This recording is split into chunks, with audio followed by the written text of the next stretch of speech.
50 years since World War II ended, but still, those years of combat retain many secrets. Did Hitler really die in his bunker in Berlin? What did happen to Glenn Miller on that flight to Paris? And exactly who or what knocked off the tip of the church steeple at Wimborne St Giles in Dorset? To help solve the last of those mysteries, will you welcome, please, Dorset historian Andrew Wright.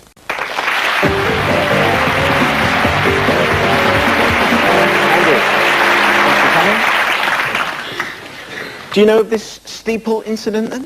Yes, it's still talked about in the village, and it happened sometime in 1944, but nobody can remember how. Have you got any ideas at all? No, it could have been sabotage, or it could have been a test of a new weapon that went wrong, or it could have been something involving our own forces, because part of the steeple was carried and dropped in some woods about a mile away. Really?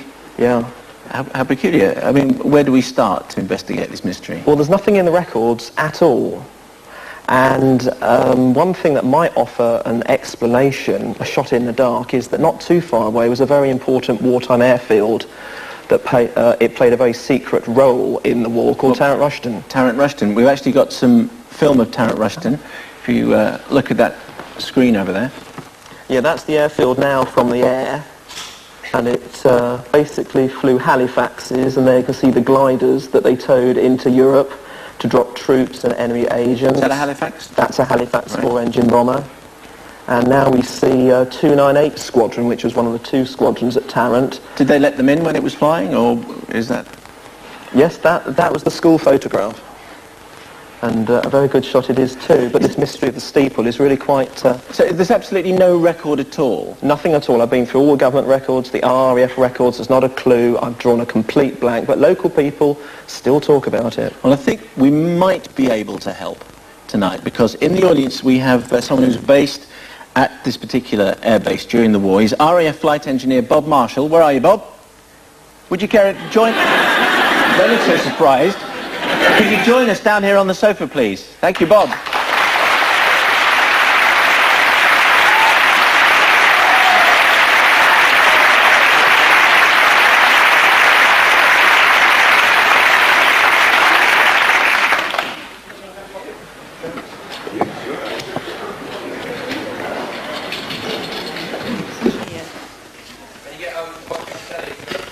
Like that when I was there.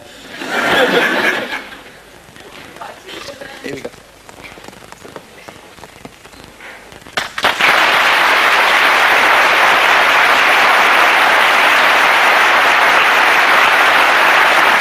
Hello, Bob. Nice to meet you.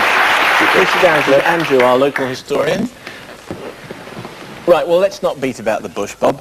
It was you, wasn't it, what did it? Certainly no. It's the aircraft that did it.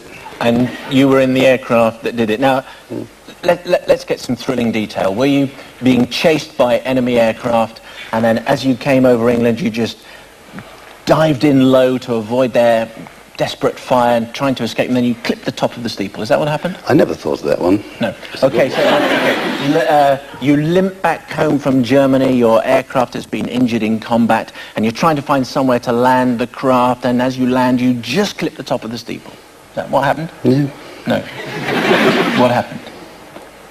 We'd just done a training exercise, actually, with a glider. Yes.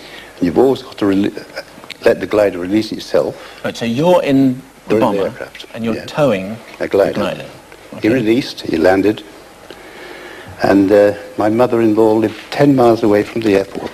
Yes, now she wasn't your mother-in-law at the time. Not at the time, no, it was my girlfriend's mother.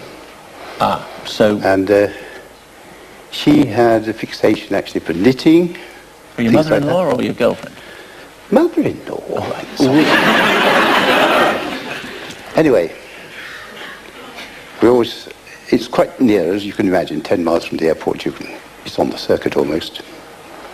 And we used to go over the house just to watch her run out of the house. And she'd got a little dog there, and she used to fall off the dog straight into the rosebud garden, you know. So are you saying that you did this exercise to scare your future mother-in-law? No, she used to come and wave to us, you see.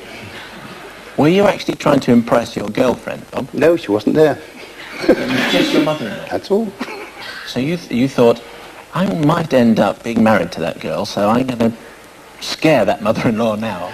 No, it's just a great laugh, actually, to see her come tumbling out of the house, falling over the dog, knitting all round her legs, and legs up in the air, and pulling at the roses.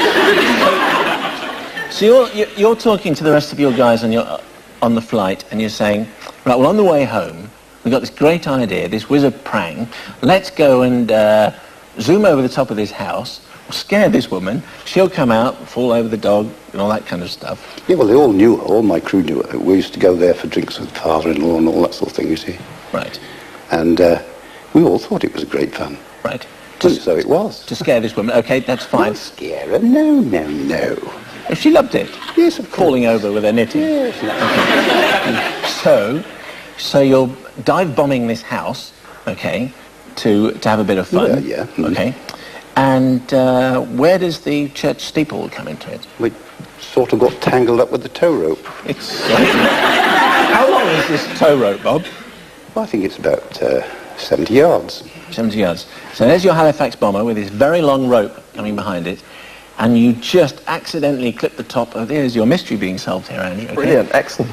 And then it clips the top of the zip, knocks it off, and then what happens? Well, we had to fly around there and try and get rid of the damn thing. It was still attached to the end of the rope. Yes. Well, there's two shackles on the end that are attached to the glider, you see. The glider releases, the shackles are still there, and of course it wraps straight round and away it went. How did you get rid of it? Well, a bit of good flying and whatnot, and just shook it off there and it dropped. And it just dropped? Yep. As if the poor people hadn't suffered enough in the war, you're dropping church steeples on top of it. I made sure it was in the woods. I was in the woods. So that's okay. What's the motto of your company? Do you remember?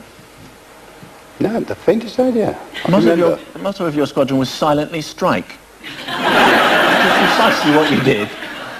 And there were no records, so now Andrew can solve it for the local historians. Anyway, now, you certainly did impress the girl in question, because you married Aileen and you had 50 years together. And there are more people than you would realise here tonight who remember that incident. And not just that incident, actually, but they also remember all the other scrapes that you used to get up to all those years ago. Oh my God, indeed. Because you haven't seen them for 54 years, since the war ended, in fact, and they were part of your flight crew at Tarrant Rushden. Come in, please, Junior Wright and Teddy Bowman.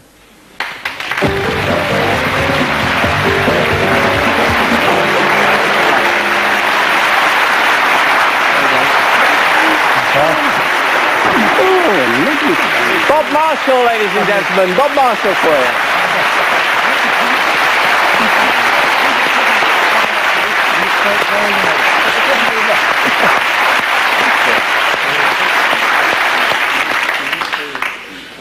We'll just be about half an hour just while we've got a few reminiscences going on. Find a bar, yes, certainly. Come and sit down on the couch. You lost your hair a bit. Just a bit. Yeah.